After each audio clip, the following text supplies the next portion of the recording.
Pascale Gombaud est certainement la plus passionnée des conifères. En 4 ans, à force de bichonner ses protégés, elle a donné une allure bucolique à la pépinière des Lorrains. Déjà, un endroit extrêmement bucolique avec le retour du printemps, un endroit où l'on peut se promener, découvrir le métier de pépiniériste de collection, c'est-à-dire tout notre travail sur la biodiversité, le développement de plus de 38 espèces et 650 variétés différentes. L'idée de la pépinière des Lorrains, c'est que chacun reparte avec un jardin différent. La biodiversité et la différenciation avant tout. Imaginez un jardin autrement, un jardin différent selon son environnement et surtout ses jardiniers.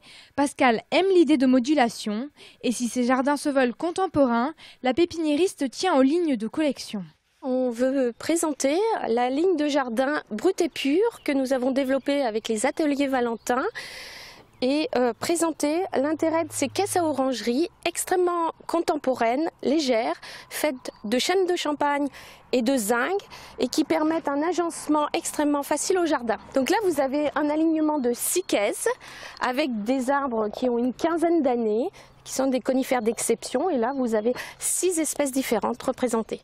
En plus des ateliers de sème, de taille et de rempotage pour les enfants et les adultes, Pascale réserve quelques surprises à ses visiteurs, comme sa pépinière de collection. Dès dimanche, vous pourrez découvrir des conifères assez exceptionnels comme le Wallemia nobilis, qui est le dernier conifère qui a été trouvé dans le monde, ou le Cupressus de Tassili, qui est une espèce en voie d'extinction et qui est originaire d'Algérie. Expérimenter des ateliers pour les enfants, notamment un petit atelier où les enfants peuvent construire et surtout apprendre à semer, un atelier de rempotage et de taille de conifères. Des tracteurs 100% au bois des célèbres marques Vendeuvre et Champion seront exposés parmi les conifères, tout comme des photos de la faune. Lot invite bien sûr ses convives à prendre le thé sur sa terrasse, au cadre champêtre.